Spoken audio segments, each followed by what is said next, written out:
Hey, everybody, it's Eddie from Tokyo. This is your cryptocurrency update from Japan. This video is, it's changing by the moment in terms of the first story I want to cover, which is Shiba Inu. We have to cover it.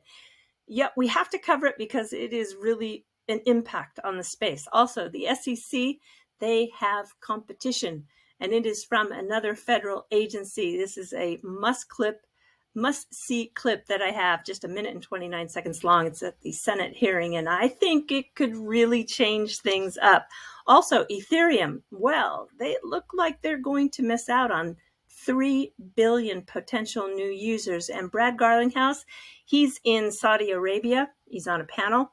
And interesting part about that is, yeah, he had something very interesting to say, which I'll share, but he was paired up with Mike Novogratz, who has really been famous for saying some colorful, salty things about XRP. So I think that is interesting, whoever chose to put those two sitting next to each other side by side. But if you're covering this market, you just can't ignore the dog coins, especially in the recent days with Shiba Inu. It was up earlier today, more than 195% on the 7-day and more than 70% on the 24-hour. It's pulling back. It's now 23% up in the 24-hour with 135% on the 7-day. I don't know. It is going through a little bit of a slide. Yeah, I've never seen anything like it on Twitter in the last 24 hours. It has caused such a commotion. I think mainly because a lot of people FOMO'd in at the last moment. There are 218 million hodlers, and 15 million of those came in the last 20 hours. So a lot of people did come in at the last moment. And there's just a lot of, amazement, because as the market bleeds out a little bit, the gains on Shiba Inu were just phenomenal, and it caught everybody by surprise. Even attorney John Deaton was kind of paying attention, and he asked, is it true that Coinbase shut down because of the traffic related to Shib? Well, there's never a shortage of outages on Coinbase. They are famous for having trouble when the traffic gets heavy. So I want to say, yeah, what's new? I don't know if it was because of the trading on Shiba or not, but yeah, what's new? And gosh, even CNBC published an article about 3 hours ago, and this is in the Your Money section. They were having quite a bit of fun pointing out the total supply of 1 quadrillion tokens on this supply, and also how Vitalik Buterin, he actually, being the founder of Ethereum, he destroyed most of his holdings that he received and gave a little bit to charity. But these communities are resilient, and so even with his action, he could not stop this particular token from going on its rise. I don't know where it's headed. I just don't know. But it looks like it's a very high risk speculative. So yes, do be very, very careful.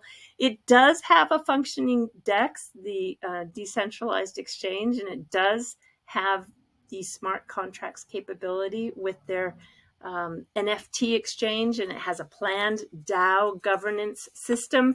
So, it's freedom to all who want to be in this space to choose whatever they want to choose. That's how I feel about that. And should it have a community behind that wants to stake and partake in liquidity pools, I'm not one to say that you shouldn't do it. The community is very excited about the Shiboshi NFTs that they have on their marketplace. Yeah. This is the new world, everyone. This is where we are seeing everything becoming tokenized. Sometimes you're going to own the tokenized asset 100% out, and sometimes it's going to be a fractional ownership, and it sometimes will be based on a real world asset too. So this is how it is going, and this is you're just getting a peek into the new world. Crypto BitLord, a very well-known I would say also colorful personality in the space.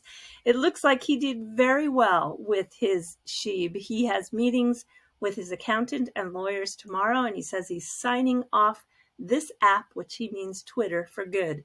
Made generational wealth on Shib, and I'm out for good. I love you, always will, but it's a new life for me now. Listen to your heart and believe in yourself, Crypto Bitlord. I'm going to miss his personality. He was really a lot of fun to have in the space. But you have to know it's stories like this that captures everyone's attention. There's a wallet that bought roughly $8,000 of Shib last August. This is now worth, well, I can't say it's worth at this moment 5.7 billion, but at the time Chip from On the Chain tweeted this out, it was worth 5.7 billion. So from 8,000 to 5.7 billion in roughly 400 days. Yeah, maybe the greatest individual trade of all times. I can't bear to look what it is now that it's slipping, and I don't know if the person what is going on with the wallet. I just can't look. Yeah, it's these wild rides just have you sometimes by the seat of your pants. Simon Diedick, the managing director of Moonrock Capital, he tweeted out that the dump for Shib is going to be biblical. Be careful. Well, I agree. Be very careful and don't get into these kinds of assets if you can't lose your money because you have just a very high risk of doing that. This thread was most interesting. You had a lot of people that were like, couldn't stand it. They were so excited that they were doing so well with their Shiba holding. And then you had the people who were angry, didn't agree with the ethos, thought it was just the worst thing ever, probably because they didn't get in. But I think what I worry about, love it or hate it, the exposure is something that can be argued good and bad. The bad part is, and I want to tell you, is that the meme coins are probably going to bring the regulators into this space faster than you can say fast, because boy, oh boy, this is what they're going to use to point out that investors need protection. I guarantee it. And this is what we have now. The SEC is up for a challenge, and it's coming from the Commodities Futures Trading Commission, the CFTC. They want to be the primary cop on the beat, and they is Rostin Benham. He is Biden's nominee to head the Commodities Futures and Trading Commission. And so, yeah, Gensler, you need to not so fast here. What's most interesting is that Rostin believes that 60% of the digital assets are commodities. That changes the landscape a lot. All right, I want you to listen to this and listen to him carefully. At this point, do you think that the agency needs additional authority and resources to really achieve the goals that you think are important to achieve? Thanks, Senator. The CFTC has responsibly but aggressively been pursuing enforcement cases in the digital asset marketplace for a number of years now. We've been one of the few cops on the beat because of limited statutory authority related to anti-fraud and anti-manipulation. Even in the past few months alone, we brought a $100 million case against a digital asset exchange and a $40 million case against a stablecoin. But this is the tip of the iceberg. As of yesterday, the total size of the digital asset market was $2.7 trillion.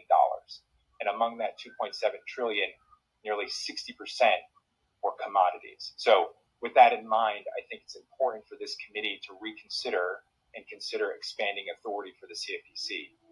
This would certainly be a departure from our historical role as a derivatives regulator, but given the size, the scope, and the scale of this emerging market, how it's interfacing and affecting customers, retail customers, and then with the scale of the growth being so rapid, potential financial stability risks in the future, I think it's critically important to have a primary cop on the beat. Certainly the CFTC is prepared to do that if this committee so wishes.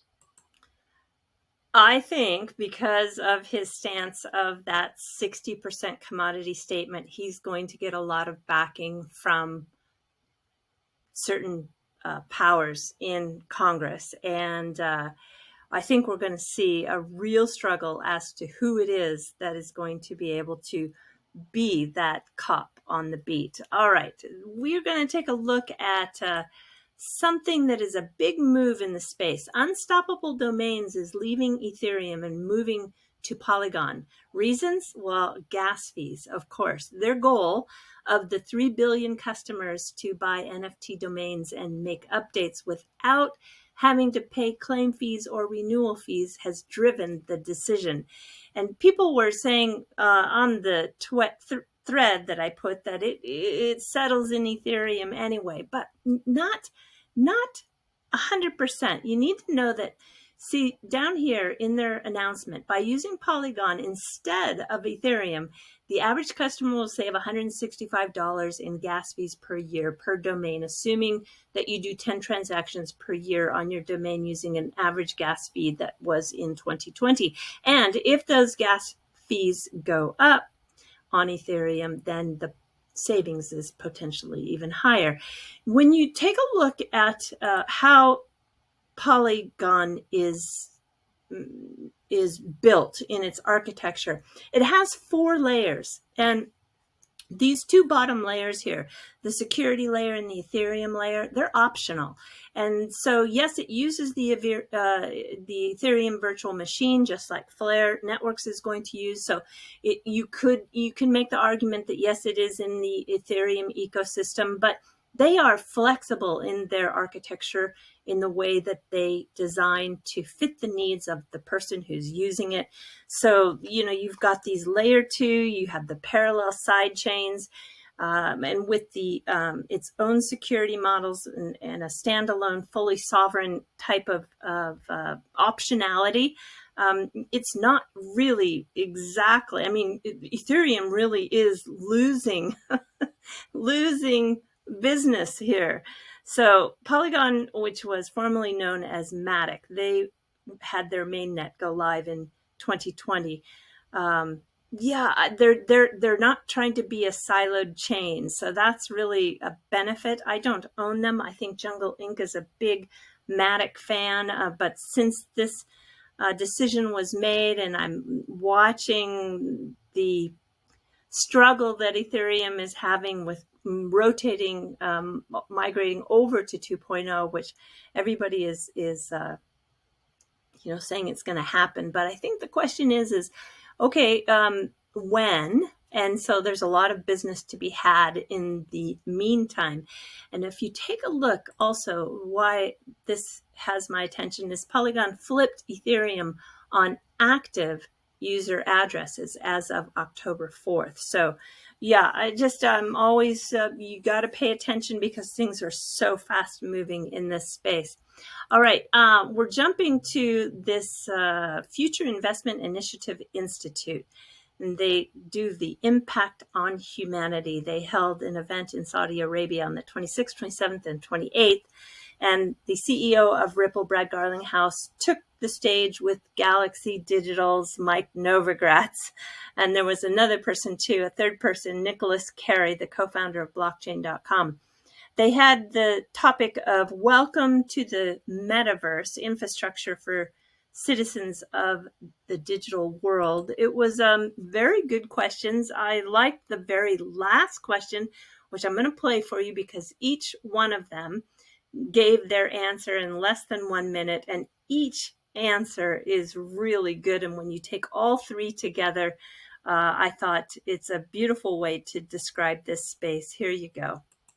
Give me your best example of blockchain or crypto for good. We've got 39 seconds. For blockchain or crypto for good. So for good is how does it help humanity? Sure. So anyone that wants to speak about this or how institutions get involved, I'd love to chat with you afterwards. But how it's for good, anyone in the world right now can download a piece of software that can enable them to become financially sovereign. If you think about that for just a second, they can basically build financial capabilities in their pocket on their smartphone that gives them access to the same things that people in Canary Wharf or Wall Street or Singapore have but anywhere on the planet, regardless of the circumstances of their birth. So if we want to unlock a lot of human latent potential, let's give them tools to build wealth. The for good that I think about today, where Ripple has focused, is really on reducing the friction as measured in cost and speed of payments, particularly around cross-border. I think people forget that remittance costs, which really are for populations of immigrants that can least afford that, can be 600 or 700 basis points on average globally. And so the for good is, if we can bring that from 600 or 700 basis points and taking days and having lots of errors to taking seconds and costing 60 basis points, the for good, particularly for those segments of populations, is a lot of good. Mike? I would say that crypto started as a movement where a group of people say, we don't really trust the center. We don't trust these governments, big organizations, big banks anymore, right? It started from a breakdown of trust. And where it's for good is, it's a Gen Z and millennial revolution where they're building new systems of trust built with transparency. And so in a world that's balkanized like our world has, where politics are harder and harder, both in the US and globally, crypto is kind of a pan-political movement that's built around this concept of trust, and it's trust through transparency. And I think that's a spectacularly important idea. Fascinating. Thank you very much, gentlemen. I want you to actually, when Yeah, they had good answers, and that was a good question. I don't know if you caught that. There was a slight little edit of silence there. I think that Novogratz dropped the F-bomb and they took it out. Oh, gosh, he's a piece of work. Well, the only thing that I felt is that rotating tunnel of lights behind them just was giving me motion sickness the whole time I was watching that. It was, just not for me. All right, we're jumping to the fluff, everyone. And this is kind of interesting. We're depending on what country you live in, Google has these Google Doodles. And because I'm in Japan, the graphic doodle on the top of the search page for Google is celebrating the 161st birthday of Kano Jigoro. And he was born in 1860. He is the founder of judo. And I just found that the artwork that was done by Cynthia Cheng, who lives in Los Angeles right now, she grew up in Baltimore, Maryland. Her illustration is just fabulous. And then also when you learn about the life of Kano Jigoro, it's fascinating because he had such an interesting life. He did a lot. He introduced the Dan ranking, which I'm sure that if you're in any martial arts, you can relate to that. That is also used in the chess board game of shogi, and it's a ranking that's used in Japan. But he was the first to use that. He's also attributed to the motto, which is maximum efficiency with minimum effort. And the reason why is because he had just the study of all these techniques. In fact, he used the techniques from sumo and wrestling from Mongolia and wrestling from Turkey and all different places of the world. He grew up in Tokyo. He actually had an English teacher, a private English tutor, which really opened up his world. He gave even the president of the United States at that time, President Grant, a demonstration of his jiu-jitsu style. He has a different, he has a branch of discipline called the Jikishin-ryu, and I think people are following him all over the world. What's fascinating is just how he got there in his life and started out just being a great teacher and a great person to, the Gracie family in Brazil are also have their kind of their discipline or their style of technique, but he was really a technician. And the very first place he started was in a very modest Buddhist temple with only 12 mats, so a very small space. And it's in the Ueno area of Tokyo. It's kind of in the northeast section of the city. And when he taught, he just really, kept getting more and more students, and eventually it grew to a 60 mat dojo, and he became just famous and actually traveled the world, kind of spreading his teaching of this martial art. And I found a photo that shows him as a little bit of an older practitioner here on the right. But my favorite old photograph, look at this, he's standing next to his brother. And what I find really most interesting is that the two of them still they have their swords with them. And so what this tells me is that this photograph, and I don't think it's staged for a photograph, I think that is really ownership there. This is before 1876, when the government took the swords from basically everyone except for a few former daimyos and for a certain elite military class. Most everyone had to hand over their sword. So this tells me, well, if he was born in 1860, he looks to be maybe 7 or 8 years old. So this is maybe 1867, 1868, somewhere in there. I just love it. I love the vintage photos. I like to see exactly how people were going about life with their clothes and their hair and everything. So interesting. All right, everybody, do take care. Sayonara for now. Bye-bye.